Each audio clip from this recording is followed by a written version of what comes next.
What's going on, everyone, and welcome back to the channel. It is build day, and today we're going to be building in the Thermaltake AH T200 Snow Edition.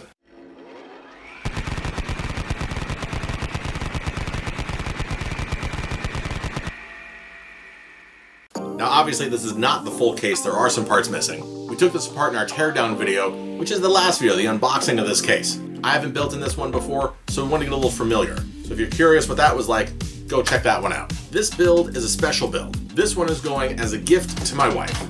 I'm rebuilding her last one because the case was literally so huge, it wouldn't fit in the space of our remodeled game room. She likes the style of this case, but she's never had a white PC before, so boom.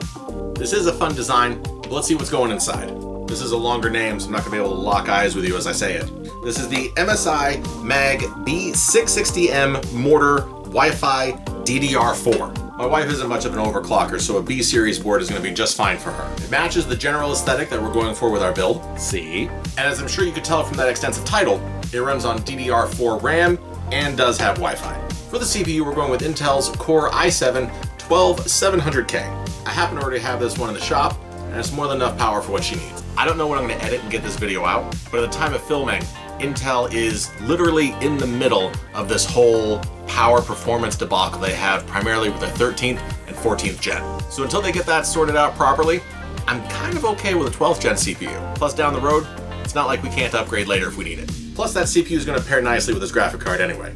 Again, I want to make sure I get this name right, so no eye locking. We have the Asus Duo OC Edition RTX 4070 Super. This is a 12 gig card, 2 fan, and the reason I went with this one specifically was one, I wasn't sure if a 3 card fan would really fit in here, and also, look at the style of this card. Do you see why this might blend in well with this system? So I went to PC Builds and I double checked the bottleneck of the CPU and the GPU. Now PC Builds is not the end-all be-all when it comes to bottleneck calculation, but it is a great place to start. And running this CPU and this GPU at 1440p graphic-intensive work, it said the CPU would bottleneck about 3%, and that's definitely a margin I can live with. For the RAM, we're going with 2 kits of T-Force Delta RAM. Again, this is DDR4, 32 gigs total, 3600 speed, CL18. For the hard drive, we're going with the Western Digital Black. This is the SN770 NVMe SSD Game Drive Gaming. Oh, the next one's not in English. They don't have to put Game Drive. I'll do whatever I want with this.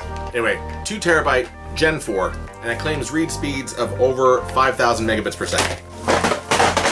For the power supply, we are going with the Asus Prime 750 watt gold rated power supply.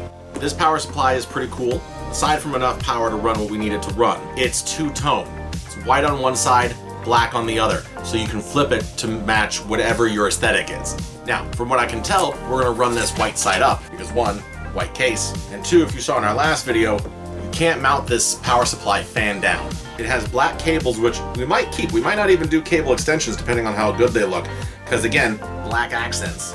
And it should have NVIDIA's special little power connector, which I don't think melts these. I think those only melt 4090s, and those are way too rich for my blood. For our CPU cooler, we're going with Arctic's new Liquid Freezer 3. This is the 280mm version, in white, of course, and it's their ARGB variant. I've never used this before.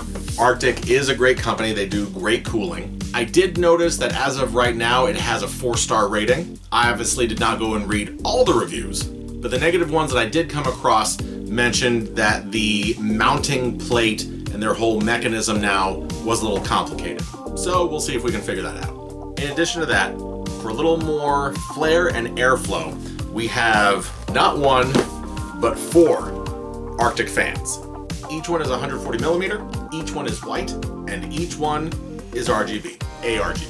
2 are definitely going on the top, and if space allows, and I really hope it does, I would love to set up the radiator in a push-pull configuration. So you have not only the fans in the front, but you have the fans in the back, just for better cooling and a little more light. I've used Arctic's blackout inexpensive fans before. Aside from lacking rubber bumpers, they're pretty good. I've never used the RGB ones. I don't know if these are any good, but we're gonna find out together. All right, everyone, I am cautiously optimistic about this build. I can picture it in my mind. I really hope it turns out half as good as it does up there. I'm not sure if I'm gonna be able to pull off the push-pull configuration in the front, and the cable management on the back worries me just a little bit, but we're not gonna know till we dig in. So fast forward in 3, 2, 1.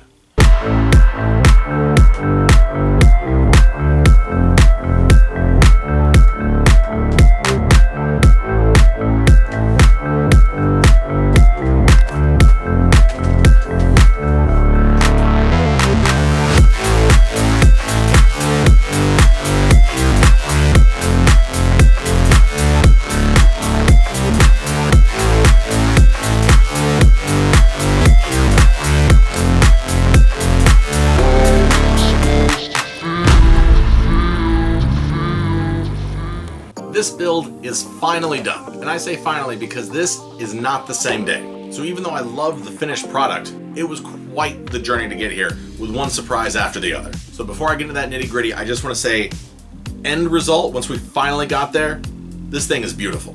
The black and white aesthetic is sharp, and we've got signal RGB controlling all of our lights. But what problems did we have along the way? Let me tell you. So first of all, as we come around here to the back, cable management is lackluster at best. You do have a couple tie downs here, which is nice, but they will be visible from the other side, so I didn't want to use those. And aside from tying into a couple sections here because we weren't using these, and if you can finagle something up here, there's not much you can do back here.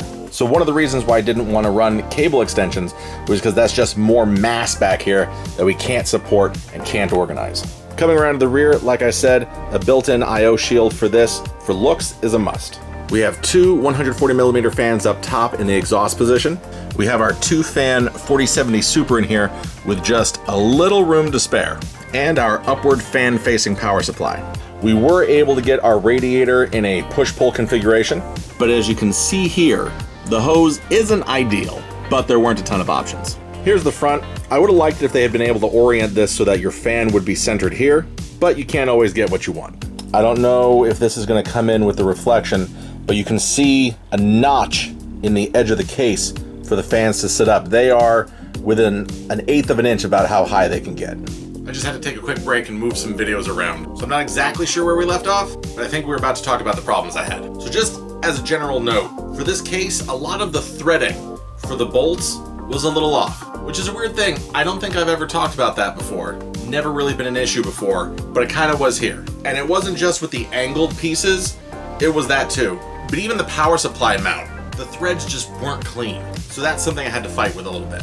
Fans and clearance. The Arctic fans are just a little thicker than standard fans, and that was a hindrance in 2 locations. So if we were to take off this shroud, which I'm not going to because it was a pain in the butt to get on here, you'll see the 2 140mm fans right on top. These fans are just thick enough that they don't support those standard long screws that you usually use when you're mounting from this direction or going into an AIO. I have one of those small compartment toolboxes up there with a bunch of different screws, including a lot of those. So it's a handful from all different manufacturers. None of them worked on those fans. As a last-ditch effort, I opened this box that I have, which has a bunch of screws and stuff that I hadn't sorted through, and I had a couple packs of screws, of those long screws that I'd ordered off of either eBay or Amazon a while back. They're threaded all the way down, and they were just long enough to bite. I was so happy.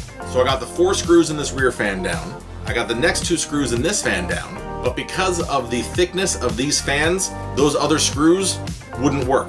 Because literally, this shroud is pushing down on the front corners of that fan. So aside from the pronounced head, the thickness of the fan wouldn't allow it anyway. So it's 2, 2, 2, and then just pushed down by the shroud, which is bolted in here and back here. I of course had the similar problem when I was trying to get the push-pull configuration on our radiator. I was doing that one first, and I was trying to find screws that would fit, and none of them would. Obviously with the AIO, they include screws for their fans, but they don't include any extra screws if you wanted to do this configuration. So keep that in mind if you plan on doing this, find some extra long screws. The original ones that come with like the PC cases and stuff just won't cut it. This is the first time I've built with this cooler. I do have another one that I plan on using in a different build. When I opened it, there was no user manual. And since we're doing this on an LGA 1700 socket, it has its own mounting plate. Now obviously I've done these types of coolers a few times, so I can't directly speak for the first time user. The comments that I saw, the negative comments on this cooler was that it was hard to put together.